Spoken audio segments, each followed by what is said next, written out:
속에 홀로 두시는지 어두운 밤은 왜 그리 길었는지 나를 고독하게 나를 낮아지게 세상 어디도 기댈 것이 없게 하셨네.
오직 주님 뜻만 이루어지기를 나를 통해 주님만 드러나시리니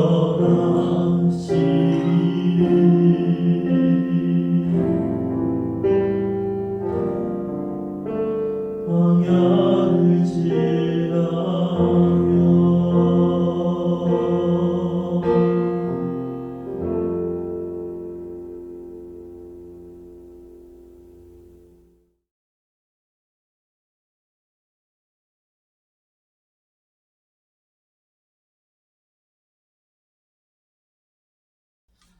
사랑하는 여러분, 한 주간 잘 지내셨습니까?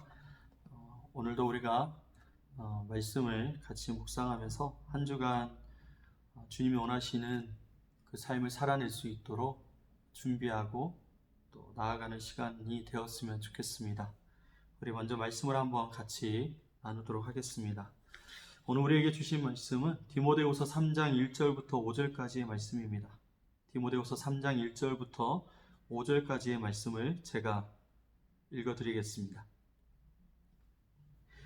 너는 이것을 알라. 말세에 고통하는 때가 이르러 사람들이 자기를 사랑하며 돈을 사랑하며 자랑하며 교만하며 비방하며 부모를 거역하며 감사하지 아니하며 거룩하지 아니하며 무정하며 원통함을 풀지 아니하며 모함하며 절제하지 못하며 사나우며 선한 것을 좋아하지 아니하며 배신하며 조급하며 자만하며 쾌락을 사랑하기를 하나님 사랑하는 것보다 더하며 경건의 모양은 있으나 경건의 능력은 부인하니 이 같은 자들에게서 내가 돌아서라.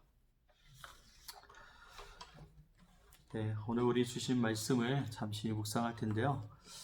제가 요즘 이번 한 주부터 운동을 시작을 했습니다. 살이 너무 많이 찐 것 같아서 집에 있는 사이클을 타고 있습니다. 운동을 하면서 그 사이클을 타는 시간에 찬양도 듣고 기도도 하고 그리고 말씀을 듣고 있습니다.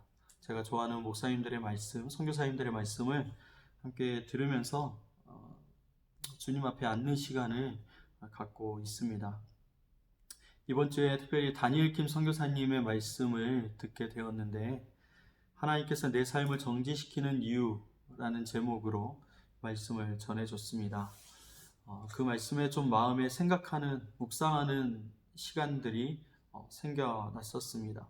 시편 23편 1절의 말씀을 보면은 여호와는 나의 목자시니 내게 부족함이 없으리로다. 그가 나를 푸른 초장에 누이시며 실만한 물가로 인도하시는도다 라고 말씀하고 있잖아요. 오늘 그 말씀을 통해서 쉼에 대해서 말씀해 줬습니다. 여기에 1절에 보면은 어떻게 나와 있냐면 눕게 하다, 쉬게 하다. 근데 결론은 눕게 하고 쉬게 하는 것은 인도하시는 도다. 인도하심이다 라고 말씀을 하고 있는 거죠. 다시 제목을 생각해 보면 하나님이 우리를 멈추게 하신 이유는 무엇이냐면 그것은 곧 쉼인데 하나님의 인도하심이다 라는 것입니다. 하나님의 인도하심 때문에 우리가 멈추게 된 것이고 하나님의 인도하심 때문에 누울 수 있고 쉴 수 있게 된다라는 것이죠. 그런데 이 말씀을 통해서 질문을 던지더라고요. 어떤 질문을 던지냐면 하나님이 누우라고 하고 쉬라고 해도 우리는 과연 누울 수 있고 쉴 수 있는 능력이 있는가라는 질문이었습니다. 질문이 조금 어려울 수도 있는데요. 예를 들어서 이런 문제를 얘기하는 것이죠. 이것만 해결되면 좋겠다라는 생각이 우리 안에 있고 그리고 우리가 삶을 살면서 참 어려운 시간들을 경험할 때에 이곳에서 떠날 수 있다면 여행을 가거나 잠깐 이 자리를 피할 수 있다면 참 자유하고 마음의 평안이 다시 찾아올 텐데 라는 그런 생각을 한다라는 것입니다. 우리가 기도할 때에도 주님께 기도 제목을 가지고 기도하는데 주님이 이 기도만 응답해 주시고 들어주신다면 내가 정말 주님께 헌신하며 살 수 있고 믿음으로 더 확신 있게 살 수 있을 텐데 라는 생각을 가지고 있다라는 것이죠. 이게 바로 우리 안에 멈추지 않는 목마름이 있어서 절대로 주님이 쉬라고 해도 누우라고 해도 우리 스스로는 쉴 수도 누울 수도 없는 존재라고 설명을 하고 있었습니다. 말씀을 듣고 나서 이 쉼에 대해서 좀 생각을 많이 하게 되었어요. 우린 스스로도 쉴 수 없어서 주님이 쉬게 하시고 멈추게 하신다라는 것이죠. 어쩌면 지금 우리가 코로나 바이러스 이 사태를 지나면서 멈춤을 당하고 있는 것은 아닌가. 우리는 멈출 수 없었고 멈춰서는 안 된다고 생각을 했는데 주님은 오히려 지금이 멈춰야 되는 시기다라고 말씀하고 있는 것 같다라는 것입니다. 많은 고통과 어려움을 당하고 있습니다. 많은 점포들이, 상점들이 문을 닫기도 하고, 그리고 또 교회들도 문을 닫는 사태, 예배를 멈추게 되는 사태를 경험하고 있습니다. 사람들끼리도 친한 사이에도 만날 수 없어서 단절들을 경험하고 있습니다. 이러한 현상들을 코로나 블루라고 이야기하면서 극심한 우울감과 그리고 두려움, 그리고 답답함과 절망감들이 지금 이 사회 속에 깊이 내려앉고 있다는 것이죠. 그래서 절망감이, 그 두려움이 너무나 가득해진 시기를 우리가 살아가고 있습니다. 한 주간 쉼에 대해서 굉장히 많이 생각하게 되었어요. 하나님이 지금 나를 쉬게 하시는데 하나님이 원하시는 쉼을 내가 잘 살고 있을까라는 생각을 하게 된 것이죠. 주님이 원하시는 쉼이 아니라 우리는 답답해하고 우울해하고 아파하고 고통스러워만 하고 있는 것은 아닌가 생각을 하게 되었습니다. 구약 성경의 많은 부분을 보면은 성전에서 드리는 제사를 하나님이 드리지 말라고 말씀하실 때가 있었고, 또한 하나님이 받으시지 않고 또는 멈추게 하시는 때가 있었음을 많은 부분에서 보게 됩니다.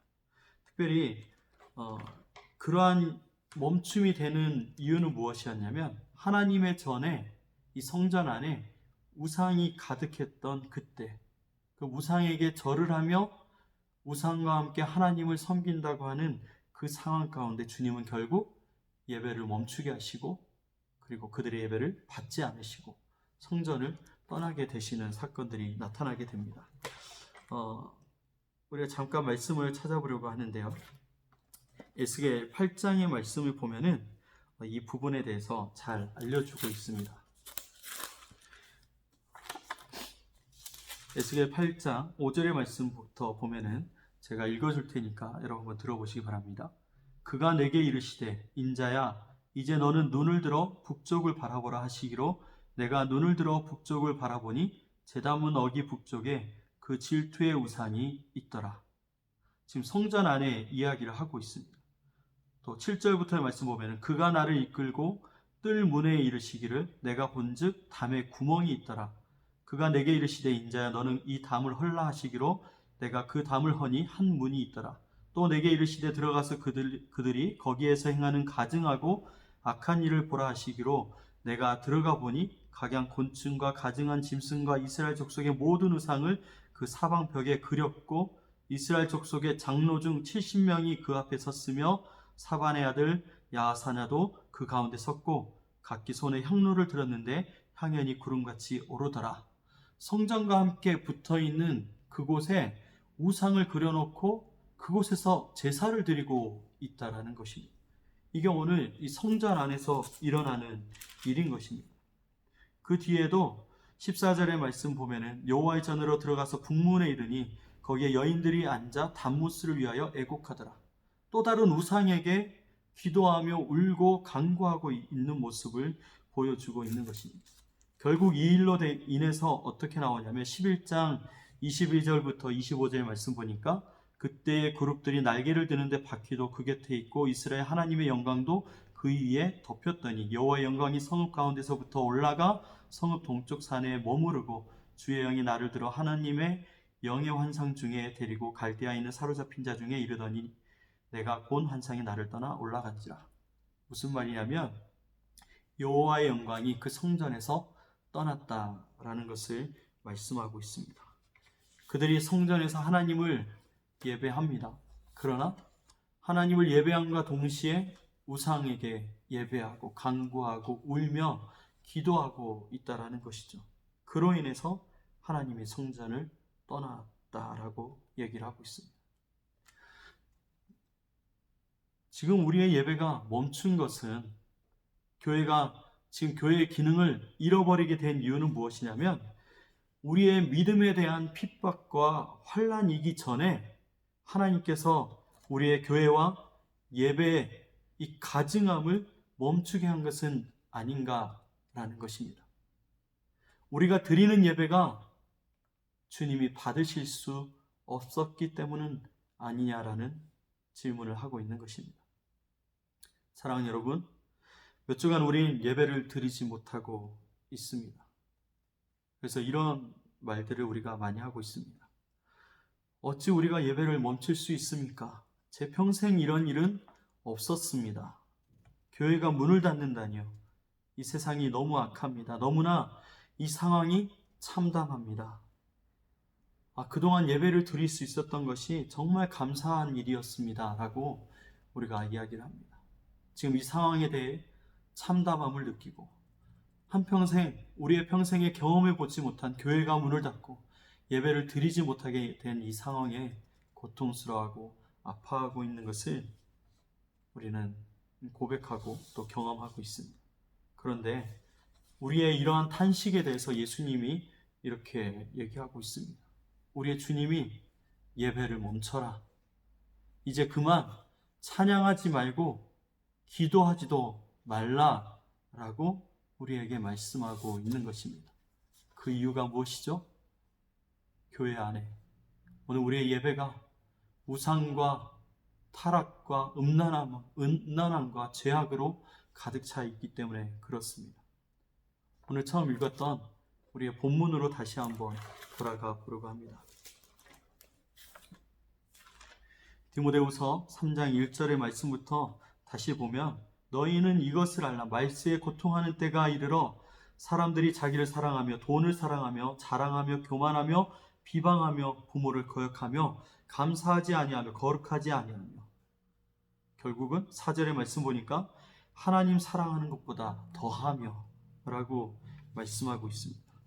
사랑하는 여러분, 지금의 그리스도인들이 지금의 하나님을 사랑한다고 얘기하는 하나님의 사람들이 무엇을 하고 있다고요?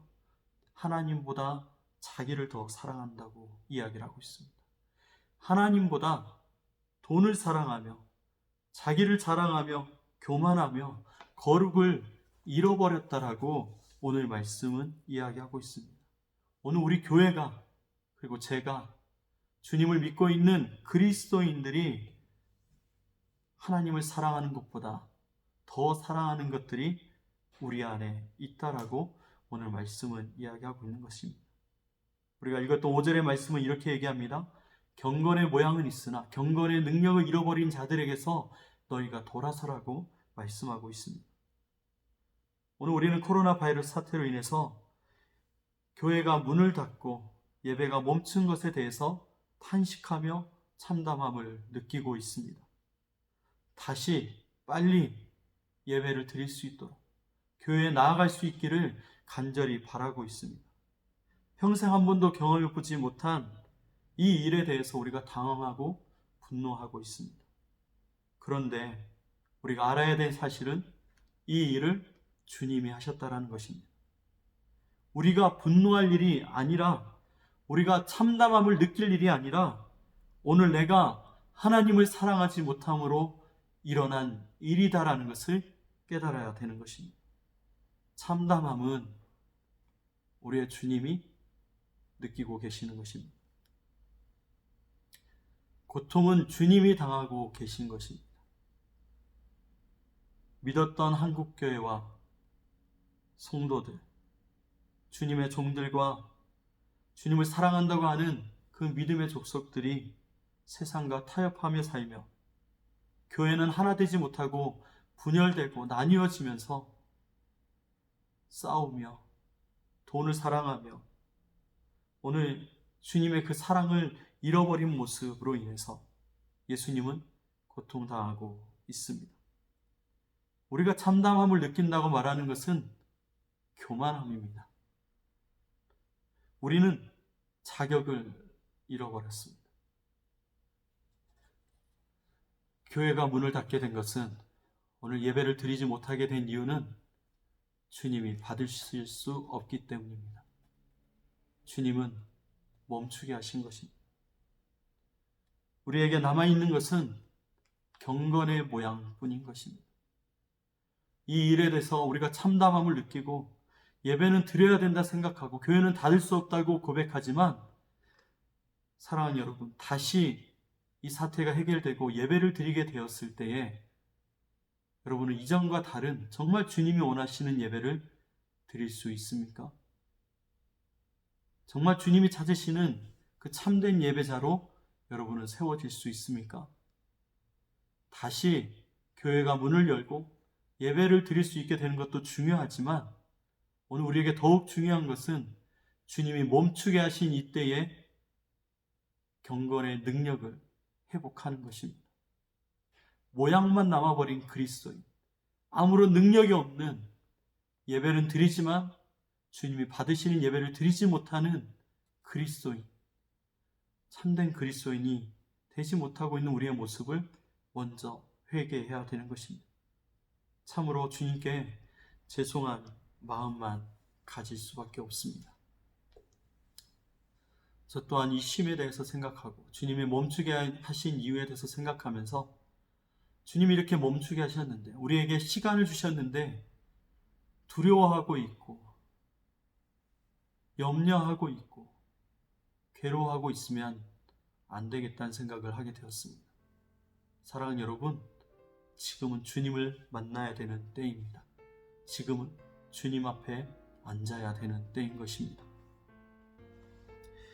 몇 년 전에 노숙자 할아버지 한 분을 만나게 되었습니다. 주일에 모든 예배를 마치고 이제 다 정리하고 집에 가려고 하는 시간이 찾아왔던 때였습니다. 그때에 한 노숙자 할아버지 한 분이 오셔서 저하고 잠시 이야기를 나누는 시간을 갖게 되었습니다. 근데 지금도, 그리고 앞으로도 평생 잊지 못할 만남으로 남게 되었습니다. 그분이 저에게 여러 가지 말씀을 해주셨는데, 지금도 기억에 남는 말씀이 있습니다. 인생의 실패는 해도 괜찮습니다. 그런데 믿음의 실패는 하지 마십시오.